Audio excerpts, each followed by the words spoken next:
Hello, everybody. Welcome to this February 2026 FANAC Fan History session. Today, our topic is When Fandoms Met in Sydney, uh, an interview with Gary Mason by Perry Middlemiss and Leigh Edmonds. I will turn it over to you, Perry. Please go ahead. Hello, and welcome to this next episode in the continuing series of FANAC fan historical sessions based on Australian science fiction fandom. My name is Perry Middlemiss. I've done a couple of these before with my good friend Leigh Edmonds. Leigh, as you will be aware, is a fan historian who has completed one book about Australian science fiction fan history up until 1960 called Proud and Lonely, and he's currently working on the second volume in that series, which is going to take the history up to 1975 and AussieCon, the first Worldcon that was held in Australia in August of that year. Now, one of the things that I know very little about in terms of Australian fanish history is what happened in Sydney. And as it happens, we do have somebody who was involved in that part of Australian fanish history, and he is with us here today, and his name is Gary Mason. Hello, Gary. How are you today? Good morning, or evening, or afternoon, according to where people are. Gary, which who we'll find out, I've known since I first met him sometime in the late 70s. We worked on a convention committee together, which will probably come up at some point in this particular session. But we should basically just get straight into the talk, Gary, and determine how it is that you came to be involved in science fiction fandom. What was your first entree into fandom? I believe it was via the comics fandom in Sydney at the time. Indeed, it was. Not that there was really an organised comics fandom in Sydney at the time, but in 1963, I was delighted to come across some original American DC comics, where previously I'd been only able to read sort of black and white reprints that were months or years or decades behind. And the DC comics had letter columns, and at that stage, Julia Schwartz anyway, but I think other DC editors were printing full names and addresses of letter writers. And of course, people started contacting each other, and I was cheeky enough to write, I think, first to Roy Thomas, and he wrote back to me and put me in touch with John Ryan in Sydney, whose door I was repeatedly darkening from then on, probably much to Jan Ryan's annoyance. She was very polite and still is in that. She's still alive, John isn't. Yeah, so I have been racking my brain about how I got onto the science fiction side of things. I can only think that John Ryan must have put me in touch with people in Melbourne, in particular, I suspect John Bangson, because that's sort of my earliest memory of Melbourne fanzines. Well, we can move on to the Melbourne, how you contacted the rest of Australian fandom a little bit later. But I'm interested in what was going on just interrupt here, because the story that Gary's told us is exactly the story of science fiction fans reading the pulps and writing to each other. Can I just go back a step, Gary? What did you find interesting about comics? Well, when I started collecting comics, which was a couple of years before that, about 60, 61, I was 11 or 12 years old. I still find them intriguing today, and I'm 76, so I guess it's not just age-related. But that's what I do. Sorry, there's no really. Well, another question comes on from that.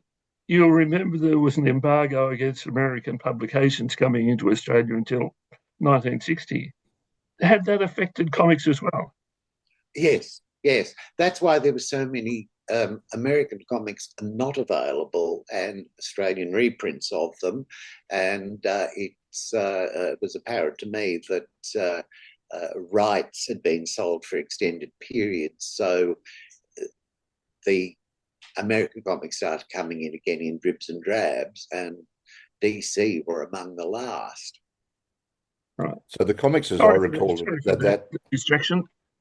So the comics, as I recall it at that stage, because I used to buy the British black and white or the Australian black and white reprints of the Marvel comics, and they would come as a bundle. So you would get not individual titles separated, but you would get a batch of 5 or 6 titles all in the one volume. Was that the type of material that you were finding at that stage as well? That's the type of thing I'm referring to, yeah. Yeah. Oh, okay. So what about the other comics that you were also involved in, that you were interested in, the Australian comics that were coming out of that stage? Was that a major part of your interest then?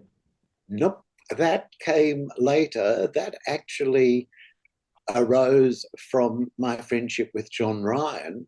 I had paid very little interest to Australian comics. Actually, most of them struck me as quite primitive. So my main interests were Carl Barks, Donald Duck, Uncle Scrooge, and the conventional DC superheroes, Superman, Batman, etc.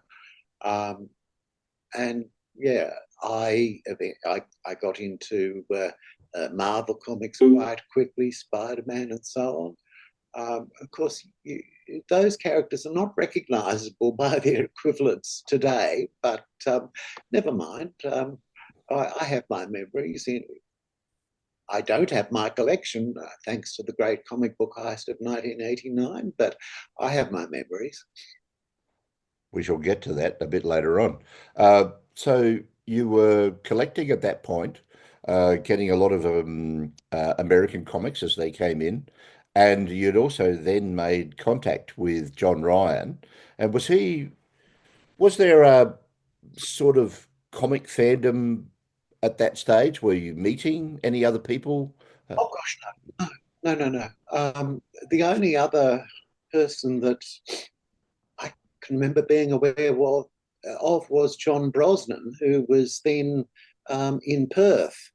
And he came towards the end of the 60s. He came to Sydney and lived with the Ryans for a couple of years, I think, until the big bus expedition to London happened and he joined it. That's how he ended up in Europe. He never came back. Yep. Well, we'll get to that one as well, because that's also on the list of things that we want to discuss later on. So who were the so you were talking about John and Jan Ryan, you had John Brosnan. Was there anybody else that was as interested in comics in Sydney as you guys were? Well, of course there were, but I didn't know them and I still don't know them. And so basically then once because you weren't having a big well, let's say not even big, but even any organised comics fandom in Australia. Who were you talking to, or in Australian SF fandom? So you mentioned John Bankson, and I know that Brosnan was a science fiction fan at that stage as well. So who else? Again, I think it must have been John Ryan who put me in touch with them. But science fiction fandom in Sydney, that is the second iteration, which Leigh's obviously going to write about, really began with a visit in, I think, 1966 by Edmund Hamilton and Leigh Brackett, who were probably on a cruise ship. And I mean, everyone will recognize those names, but I, in particular, would have recognised Edmund Hamilton's name as one of the main writers on the Superman comics in those days. Unfortunately, I didn't know about that visit, and I didn't get to attend it. But that visit led to a group of new fans, not associated with the Grahamstones and the Vol Molesworths, getting together and forming the Sydney Science Fiction Foundation. And I did discover that, I think, probably through John Banks and or other Melbourne contacts, a few months later, and joined that then, and became loud and obnoxious in it. So we're talking here 66 that you said that Hamilton and Brackett visited Sydney. At that stage, were you communicating with... The visit was actually in late 67. Kim Hewitt's given me the precise date, which I've now forgotten. Okay, so the Sydney Science Fiction Foundation had several meetings, and the first meeting, I think, the first official meeting might have been in March 68. I've written it down, but I've just turned off my computer. So were you at those early? Were you at those early meetings, Gary? Not the first, but pretty early. Yeah. I think it had been going 2 or 3 months when I got involved. Well, what Leigh says perhaps also fits with the fact that maybe that was about the time I got my driver's license.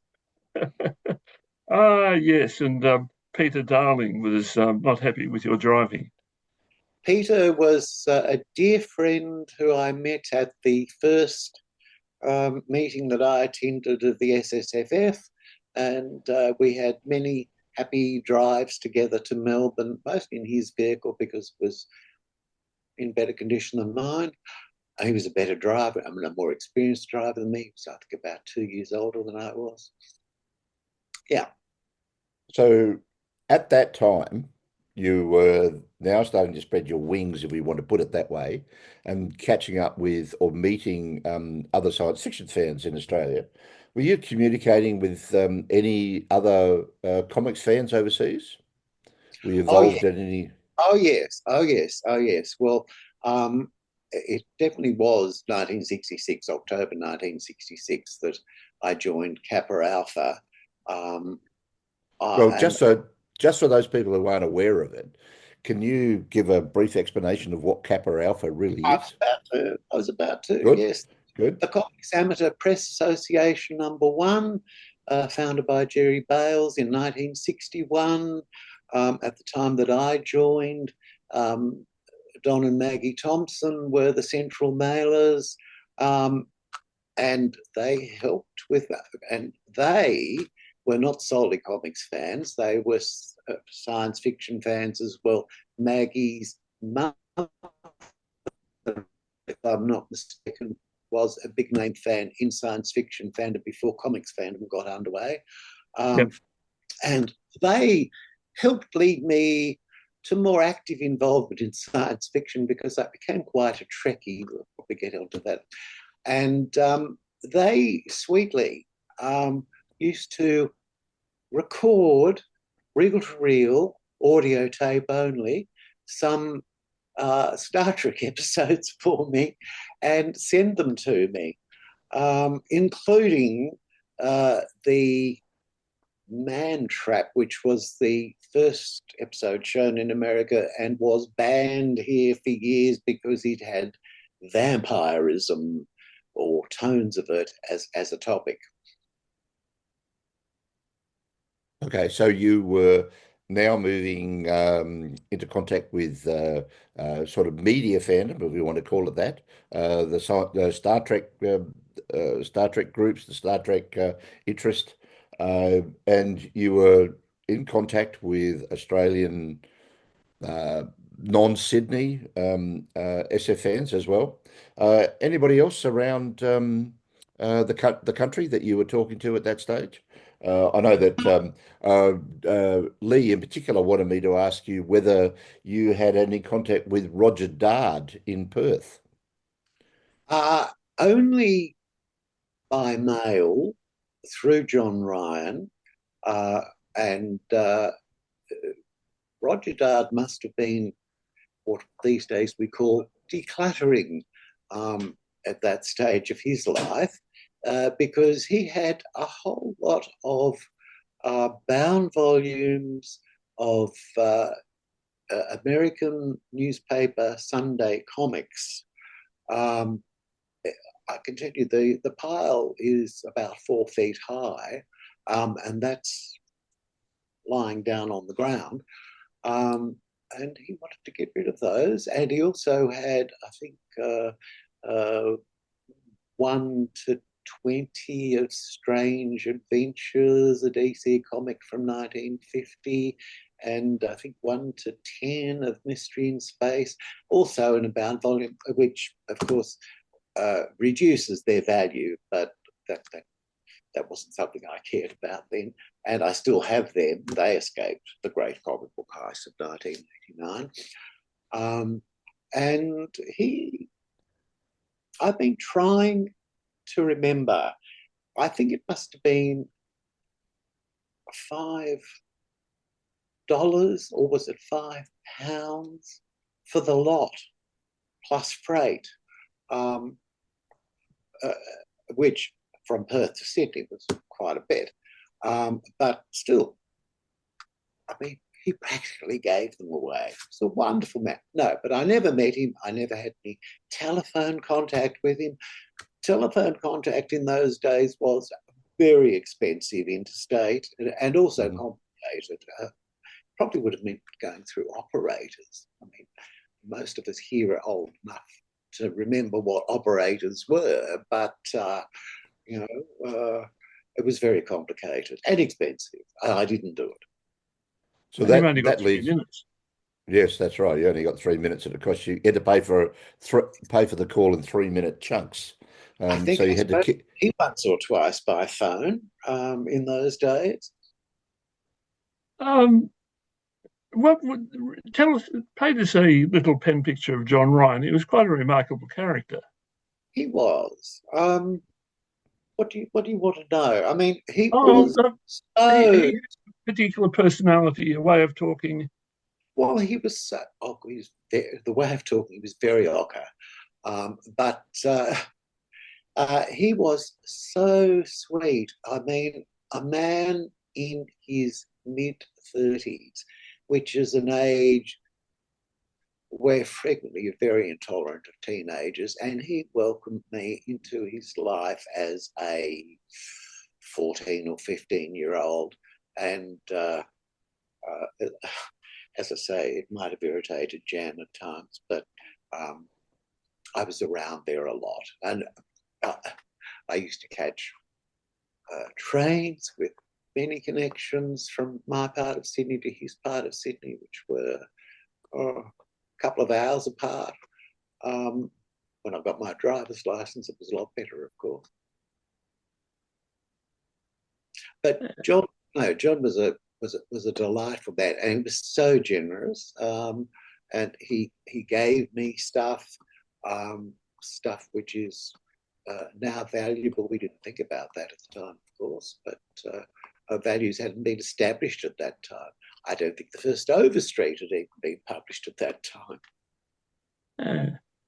So you'd met Ryan. You knew Ryan very well. You'd run into Peter Darling at the Sydney Science Fiction Foundation meetings. What about names like Pat Terry? Did you come across Terry at all? Yes, he was I never quite figured out where he came from. Although, despite the fact that he dismissed me because I wasn't sufficiently serious and constructive, he dismissed me quite bitterly. He was always very happy to accept lifts from me, and I regularly drove him home with a load full of other people in the car. He lived in a and in a suburb of Sydney, so it wasn't too far from where we had the meetings, until he moved, and he moved to the outer western suburbs and expected me to keep doing it, and I did keep doing it. But no, he was always unfriendly to me. Oh, okay. So are there any other names that people might know from that particular period? Ron Clark? Who? Oh, Ron Clark. Oh, he was a dear friend. Yes, he was a dear friend. I was going to mention Graham Stone in the pro Circon category, was another person who dismissed. I mean, he didn't even like the word fan or fandom. He was so deadly serious. So obviously, I was not the kind of person who he had any time for either.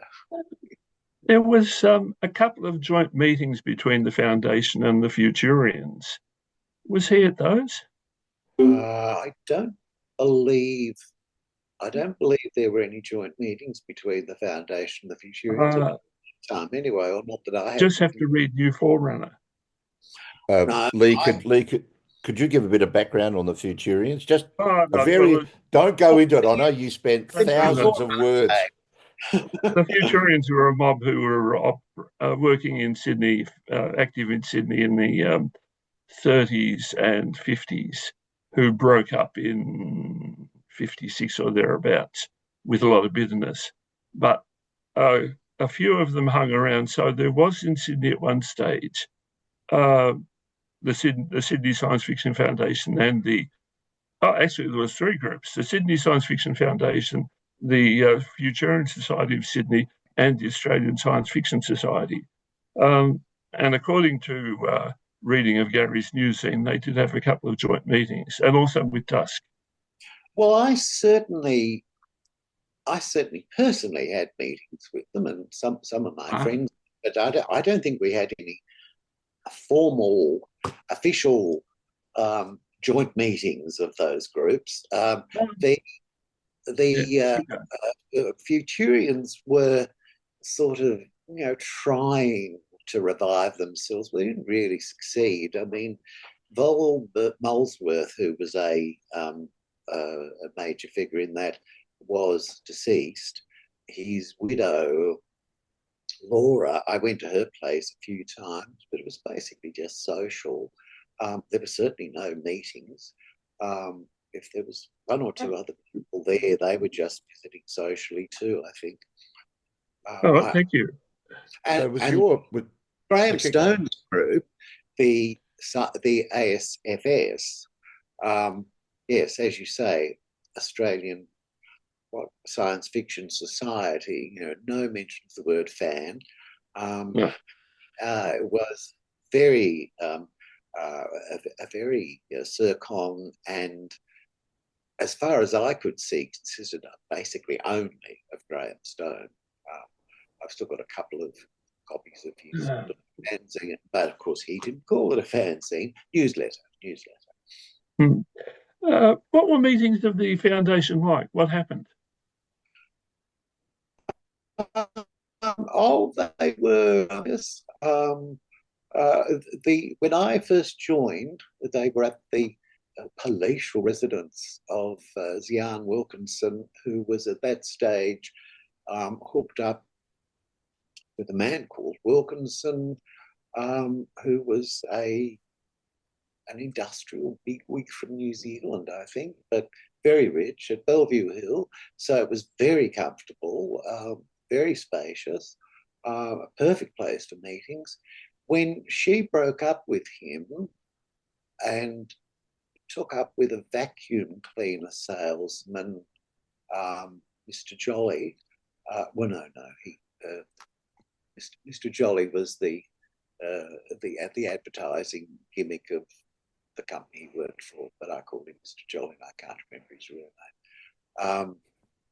But yeah, Zian could not continue to host the meetings, and I think that was the time we moved to Robin Johnson's little flat in North Sydney, where it was much more shoulder to shoulder. This is probably a group of 20 people at its max. I might have been one or two more, but I think it was probably usually one or two less. But in a little bed-sit flat, or apartment, as you would say in the US, sorry. It was crowded, and probably seemed more crowded than it was. But it was lots of fun, and there was a bit of business, and oh God, I know I was dreadful. I often dominated discussion about constitutions and so on. But there was lots of talk about actual science fiction books, but media fans were becoming more dominant. So there was lots of talk about Doctor Who and Star Trek. But yes, have I answered your question? I think I've probably strayed. I think so. Yeah, but I was also interested, though, at the time you were talking about visiting people's places, going to club meetings. Was that or the major part of your fanish activities at the time? Were you producing any fanzines or writing for any fanzines or newszines at that time? Look, I've never been a publisher of genzines. The first fanzine I ever published myself was my first APA-zine in October 1966 in CAPA-alpha. I did, for a while, publish I was editor, publisher of the SSFF monthly newsletter. I did manage to keep it monthly for a while, but not long. The new forerunner that Leigh's referred to, I called it the new forerunner because it was preceded by something Ron Park did called Forerunner. So, that's what I did. So you were running a monthly Australian SF Fanish newsletter and how long did that run for? Leigh's probably got the exact stats on that, but my recollection is 2 or 3 or 4 years. Okay. Yeah, it was monthly through 69, and then when you graduated and had to actually work, then it fell off. Yes, that makes sense. That's real life really got in the way of my fanish activities because after I graduated, I'm probably skipping topics, but after I graduated, it was about the time when Jan Wilkinson, who had been running the SSFF, more or less it was, imported her sister from Adelaide to Sydney, her sister Leigh, who was in disgrace with the family in Adelaide because she was pregnant and unmarried, and the father had left her standing at the altar. And so she was shipped off to Sydney to have the baby and stay with her sister. And after she'd had the baby and adopted it out, she was sort of a bit surplus to requirements, apparently. And they didn't really want her back in Adelaide. She didn't really want to come back to Adelaide.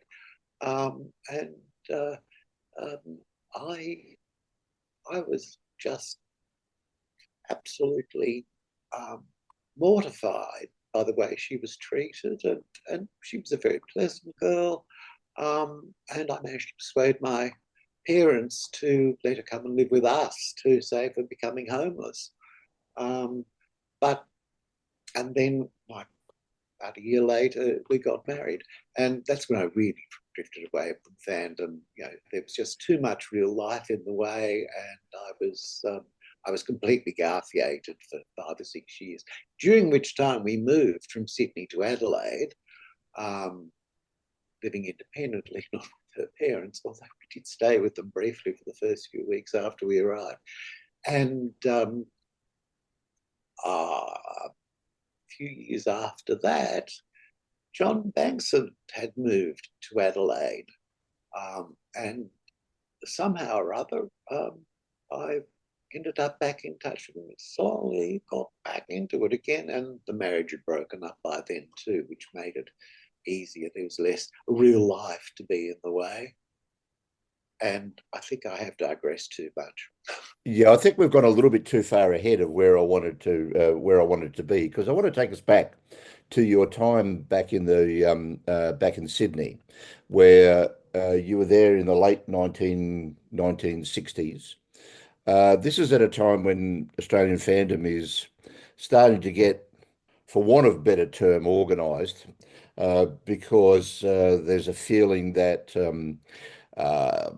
an APA might be a very good idea. So ANZAPA was raised, and shortly after that became the thought that, well, maybe there might be an idea of having a Worldcon in Australia at some point. But let's have it. Yeah, so we'll get to that bit. But the first part is getting to ANZAPA. So that was. Were you involved in the early stages of that? I was a member from the first mailing, which was not called ANZAPA. That came along with mailing number 3. The first 2 mailings were called APA-A for Australia. And of course, Dr. Leigh was the editor at that stage. So I would bow to him. Don't ask me questions about how ANZAPA got started. Well, no, that's okay. I was just interested in your involvement in it more than anything else, because I was involved. yeah, well, I mean, there's probably a whole discussion we can have about ANZAPA over the years in terms of what's happened and where it's been. But I was interested in how you became involved in that, and did that then expand your contacts with other Australian fans at that time? So we're talking here. I should say that ANZAPA started in October 1968, and things were moving. Conventions were starting back up again from 66 onwards. Were you attending conventions in Sydney and in Melbourne? So you were meeting. Yep. That's why the answer to the question whether ANZAPA expanded my contacts is no, because they had already been expanded by Peter Darling and I driving down to Melbourne for some of those early Easter cons. I think the first one I attended was 68 and 69, and then which was the Gelati con? Was that 70 or 70? No, that's 71. Gary, yeah. What were your feelings about going to these conventions? What was it like? Oh, excitement, anticipation, and meeting people like you. Oh dear. Yes, we must apologise for that right up front. They were in the old Melbourne Science Fiction Club. Have you got any memories of that? Oh, I certainly have. How dingy can you get? And I was bold enough to trust that elevator a few times. I mean, I never got stuck in it. It never broke down on me. It never collapsed and fell to the ground. So I was lucky. But, you know, that risk was there every time someone got into it. It was the last hydraulic lift in Melbourne. Was it? How did your coming down to Melbourne, how did that sort of integrate you into? What were your feelings about meeting this mob of science fiction fans? They were friends. I don't recall ever discussing books with them. Did I ever discuss a book with you? I don't think so. Apart from your own recently. But yeah, I don't recall doing that. Basically, it was social. They were friends with something in common.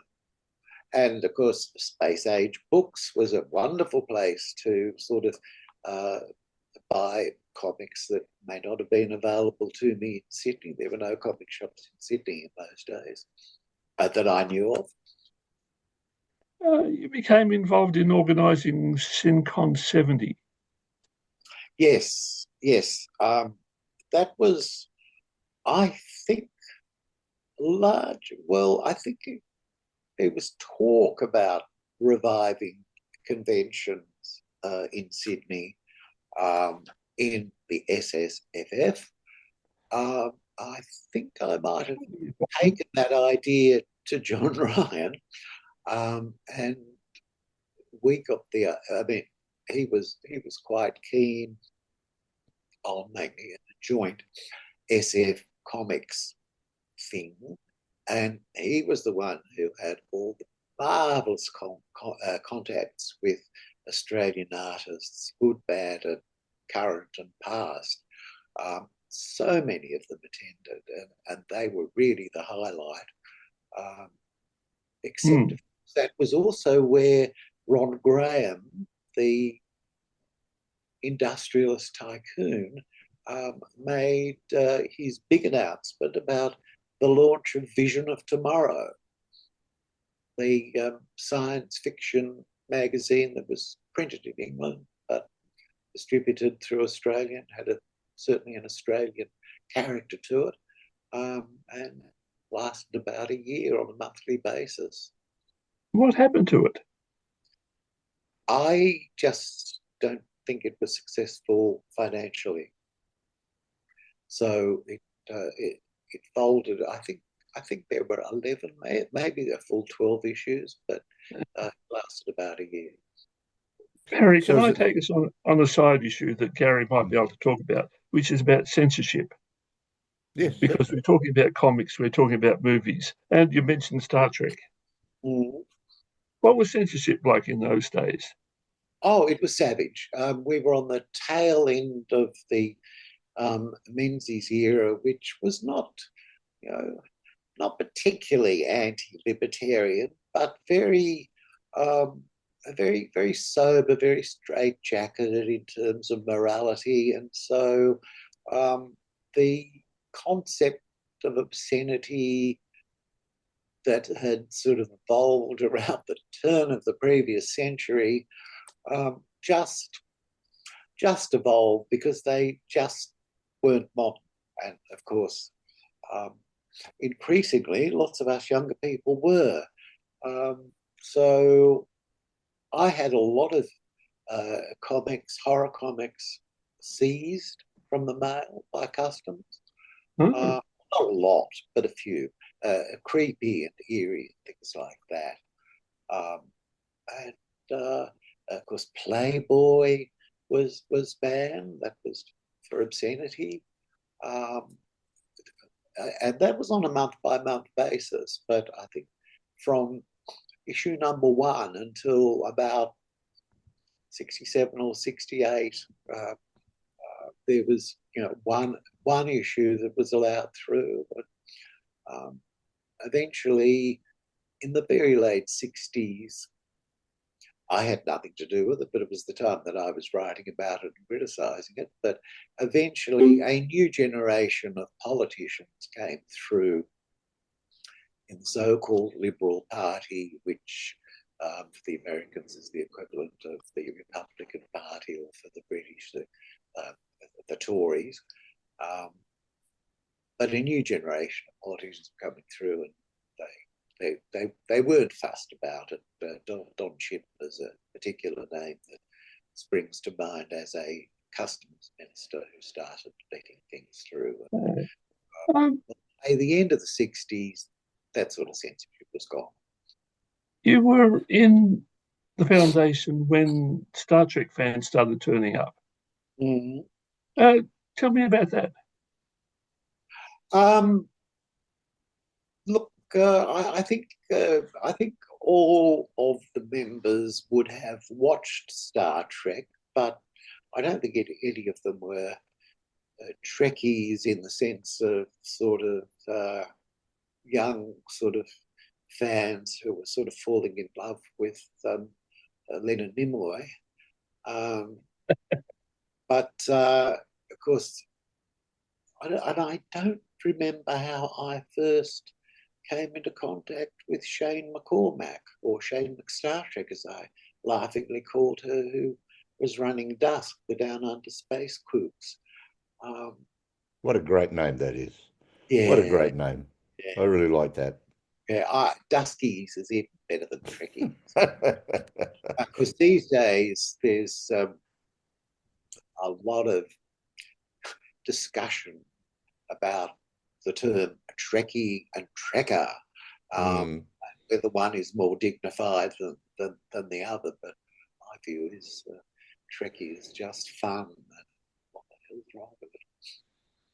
Because there's always a lot of discussion about things that sort of don't really get to the heart of the matter, but there we go. But you were talking about censorship at the time in the late 1960s in Australia, and I suppose the other thing that you were probably also keeping an eye on was the other big political issue of the time was the Vietnam War. Were you being actively involved in any politics around that issue at the time? No, in fact, I was a bit of a Tory myself. I didn't want to be conscripted, but I was not against it, and I was not against the involvement in the Vietnam War, to my great discredit. But that's the way it was. And I enrolled for national service with my fingers crossed and my excuses lined up. And one of the most beautiful things I've ever had in the mail in my life was a little card saying that my number had not come out of the ballot and that I was exempt from national service. I should mention to people. Hang on, I should mention to people that are not here in Australia that Australian men had the draft too. Had to basically register at the age of 18, I believe, and you went into a draft, and the draft was carried out on public television twice a year, where they would pull out a certain number of balls out of a like a lottery. Yeah, it really was a lottery. But they'd pull a ball out and they would announce the birthday or the date. And if that was your birthday, then you were conscripted, and you had to you would receive a letter, and you had a certain amount of time in which to present yourself at the draft office or draft facility. And a lot of people, well, I know a few people that have spoken about that time, saying that it was the one lottery they never wanted to win. And you were probably exactly the same at that point. So I keep going. The card I got said indefinitely deferred. Yes. So they could call me out if they wanted to. So Gary, did you get a deferral, or you were not picked? Oh well, that's what not being picked got you. Oh, okay. So that was the deferral, right? Okay. Those are the words that they used on the card. They wanted to cover their bums. They wanted to be able to change their mind if they wanted to. So indefinite deferral. Yes. All right.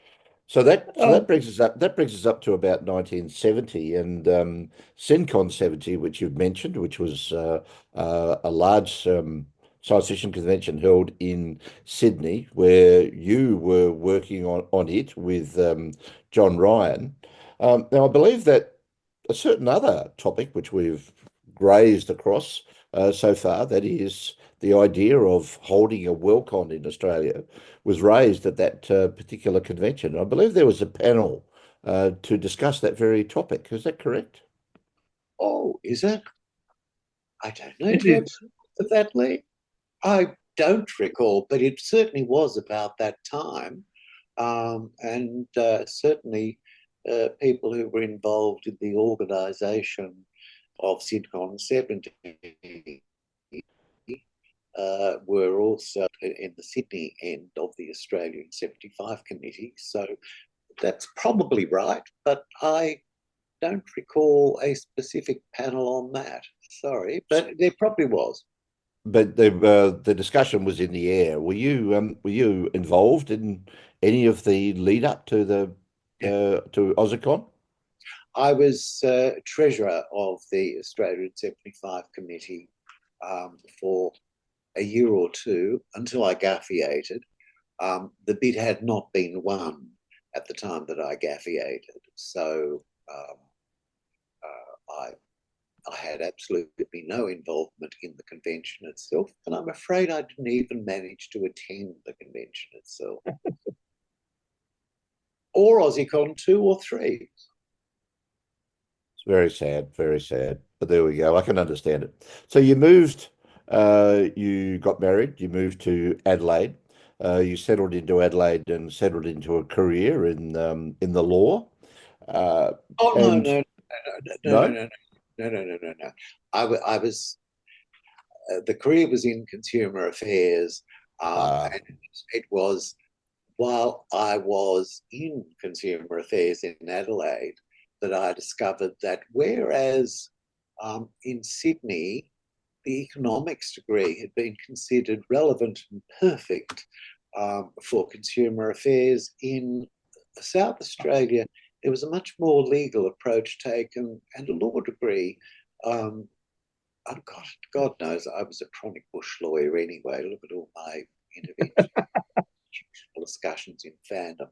Anyway, a law degree would be perfect, and I did a part-time law degree on the side while I was in the South Australian Public Service, and that's how I became a lawyer. But that didn't happen until 1981. Oh, okay. So basically, you were through the 1970s. You were working, not involved in science fiction fandom. So when did you start coming back into it again? Was that when Bankson came in, moved to Adelaide, and two things coincided, I guess, fortuitously. My marriage broke up, which meant real life wasn't as demanding of my time, and yes, the Banksons moved to Adelaide, and I started spending a lot of time with them, and that, of course, is when I met you, and others. What are your memories of John Bankson? Sorry? Your memories of John Bankson? Oh, he was the most charming, erudite, brilliant person I have ever known. I would never dare to disagree with him on anything. Although, unlike John Forster, he'd be pleasant if you disagreed with him on anything. He took it. No. I never, ever had a falling out with John Bankson. Sweetest man in the world. I know I've already said that of John Ryan, so perhaps I'm a bit cliched, but I have been very lucky in my friendships in fandom, other than Pat Terry. So, Forster was also in Adelaide. Did you get to know him? much later? That was I think in the mid-90s. That was when Gaffiation #2 was in progress. He made no contact with me. I wasn't aware he was here until he did one day ring me up or come. No, he wouldn't have known where I lived. Anyway, he was in Adelaide. He was here for 2 or 3 years, I think.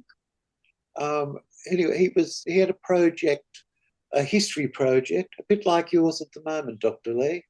A history project, Fandom, and he borrowed my entire fanzine collection, and I think Alan Bray's and perhaps some others, for research purposes.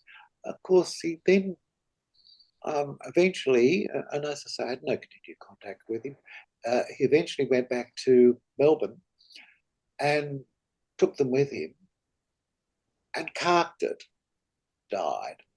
And unfortunately, his wife did not understand that a lot of that collection that she was donating for the Monash University Library wasn't his.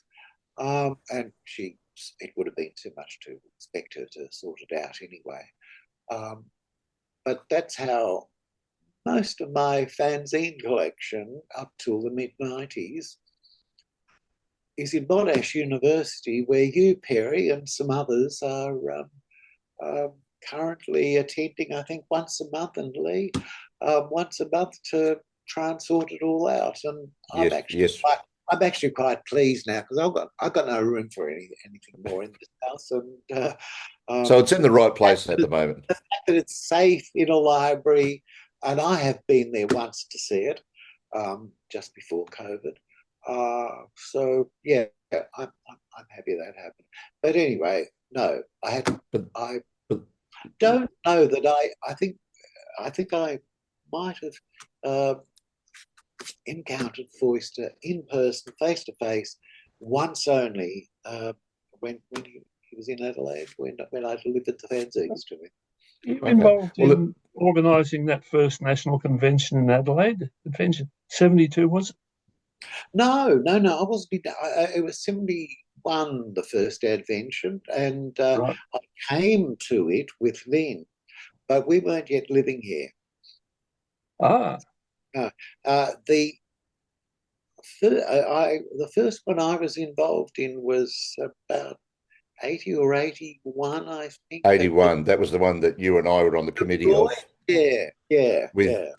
At the Oberoi Hotel in North Adelaide with Frank Herbert. Oh, you would have met Foister then, because he was 3 of the guests of honour at that time. Oh, but was he living here then? No, he wasn't. He was in Melbourne, but he was. I knew him very well. I'd met him many times, but when he was in Adelaide, when he was living in Adelaide later, I think I only encountered him face to face on the one occasion when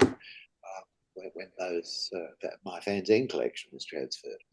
Okay, so were you back in ANZAPA at that stage? Did you integrate yourself back pretty much fully into fandom in the late 70s? Each time I have ungaffiated, I've done that. So yes, I was a foundation member for the first few years. I was a member and I think official editor in the late 70s, early 80s, during that time. And then I think I got involved in, it must have been an anniversary mailing.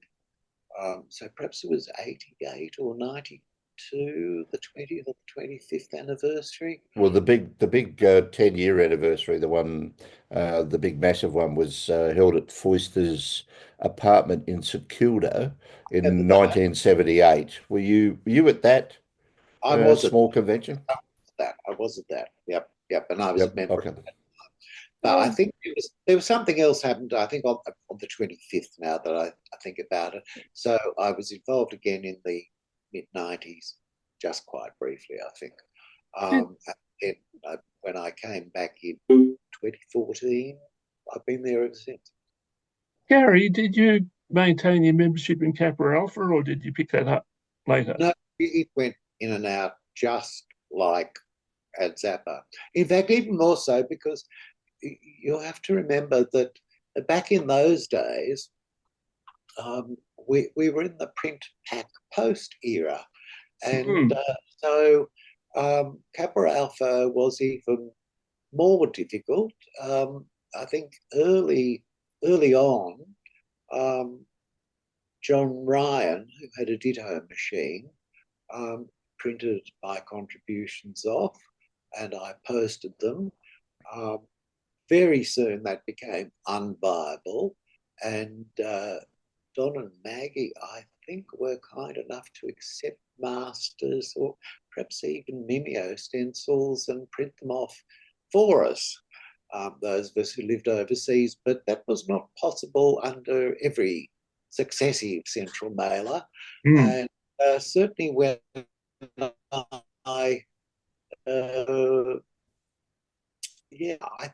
don't know that I had I had a period around 1980 when I was back in, and I think I was printing them off myself and sending big, expensive parcels to central mailers.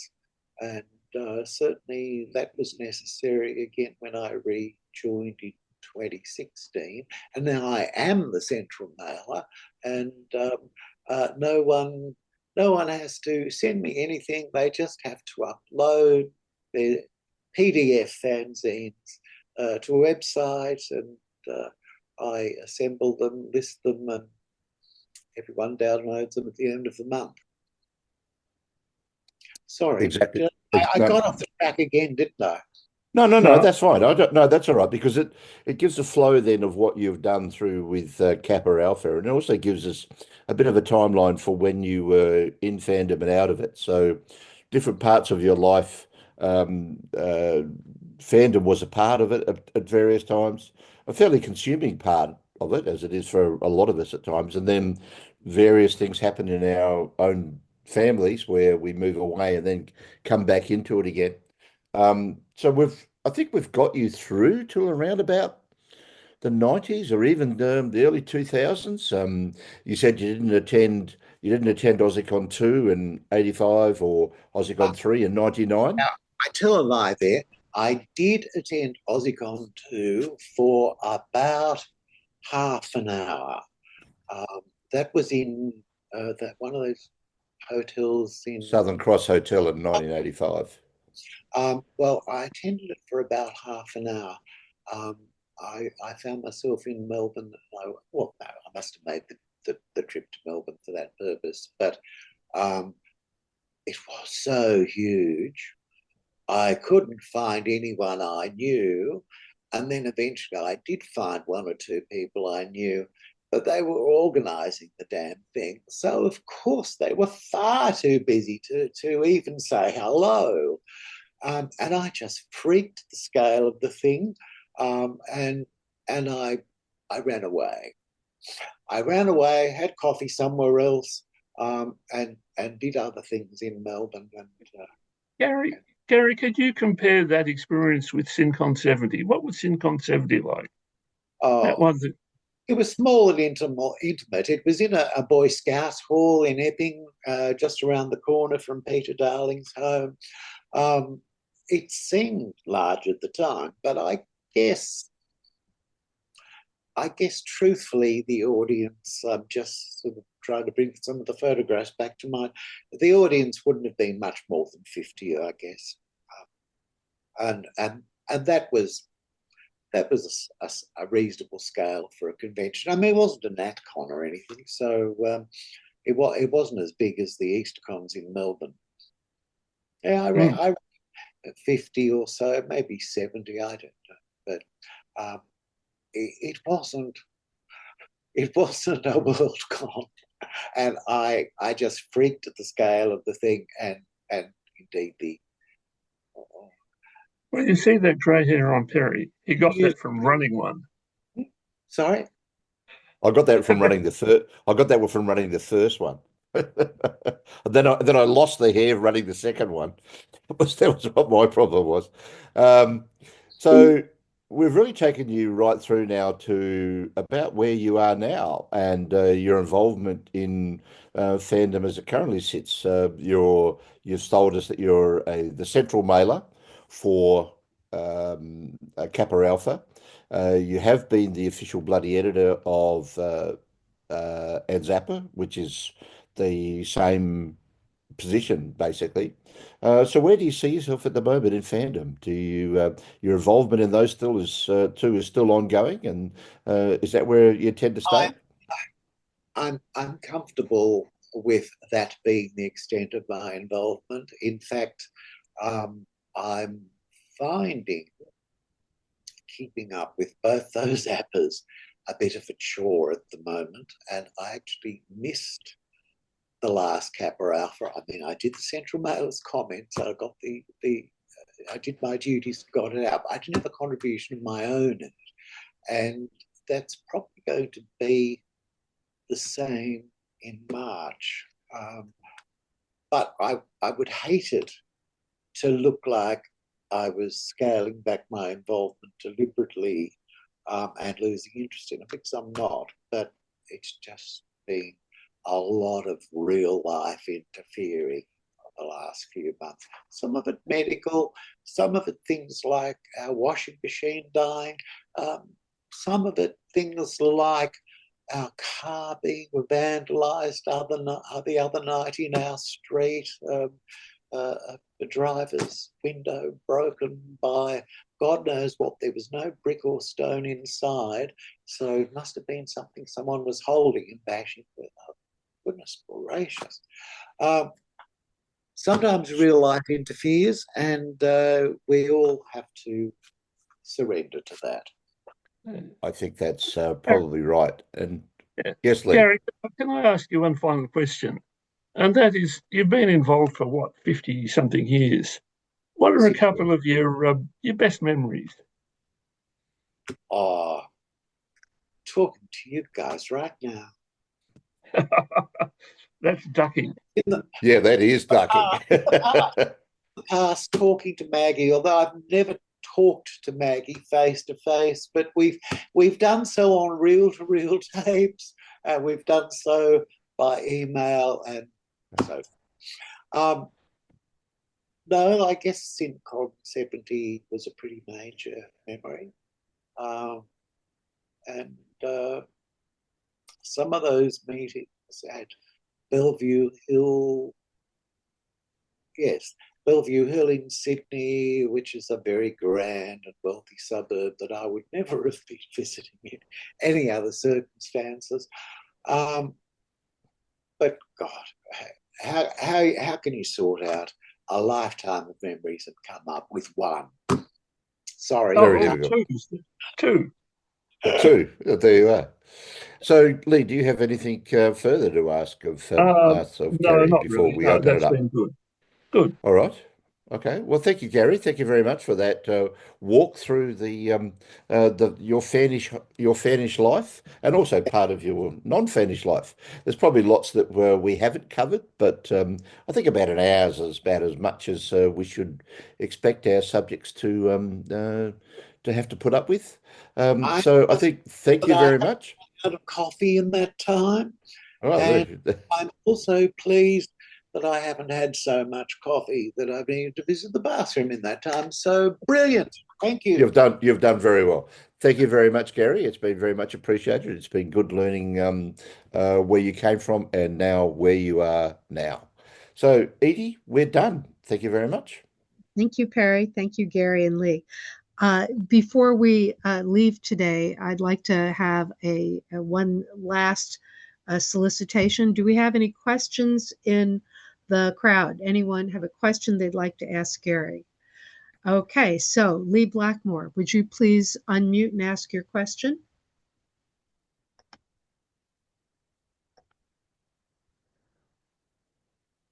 Hi, Gary.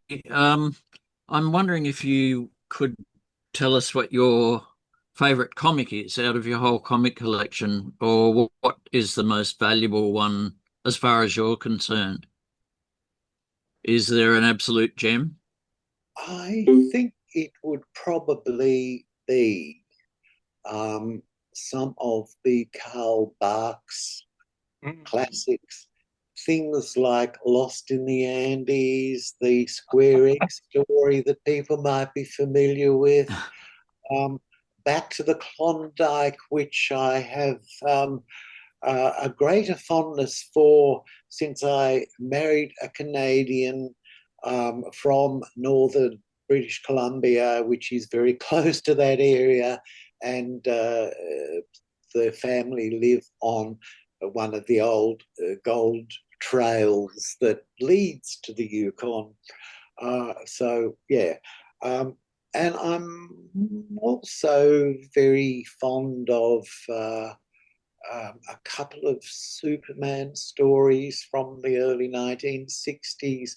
The imaginary tale, Death of Superman, the one, and I don't remember the title of it, the one where he returns to Krypton before he was born, and meets his parents, I think before or about the time they got married, and yeah, I don't remember the title of that one. Yeah, I think that's about all. So there is a lot. There's a lot that you liked. Can I just add in there that in the early 70s, I don't know what the American Disney comics were like, but the Australian ones were on, fairly good paper. And when Velma and I went over in Duff in 74, we took across a stack of Australian Disneys. in particular the Carl Barks. Carl Barks was very popular in science fiction fandom at that stage. So we took over a stack of Australian Disney comics and gave them away to people. In fact, I've still got boxes of them. That was a fairly well-recognised paradox in those days, because American comics were still published on pulp paper, except for glossy covers, 3 pages of which were advertising and the other one of which was the actual cover. And the Australian reprints were, better printed on better paper, and had basically no ads. If they ever had an ad, it was on the back page only. So that's right. But you couldn't say that of any other Australian reprints. They were all very much inferior products, and the return of American comics to Australian newsstands was very welcome. Thank you, Leigh. Linda Deneroff, would you please unmute and ask your question? Sure, thank you. I was just wondering what you thought of Brisbane bidding for the 2028 Worldcon. I don't know much about it. I know one thing, that there's a bit of a controversy about them imposing rules of conduct far too early for them to be relevant. Such as, was there something about mask wearing or something? Yes, they've already, well, when I was talking to them about a year ago, they've made mask wearing compulsory. Yeah. You're talking about 2028, and they were talking about it 4 or 5 years out from the convention. Yeah, and it's not a taco situation, which I thought it might have been. Sorry, I won't explain for the benefit of Americans what taco means, because you all know far too well. But they haven't chickened out, have they? No. Well, apart from that, I won't be there. Can I just make a comment that I was up in Brisbane in June last year, about the time if they win, they're going to be holding their convention, and the weather is fabulous. If you could move Melbourne to to Brisbane, it would be the ideal Worldcon. I don't know what it's going to be like if they win, but definitely Brisbane is the place, just weather-wise, and the city itself is a great place to be. Where Americans might want to come during the northern winter, isn't it? Yes, absolutely. Oh, golly, it's lovely up there. But I won't be there because my mobility is more limited than it used to be. I can stand, but not for very long. I can walk, but not very far. And a convention is a place where all those weaknesses are revealed far too readily. Thank you, Linda.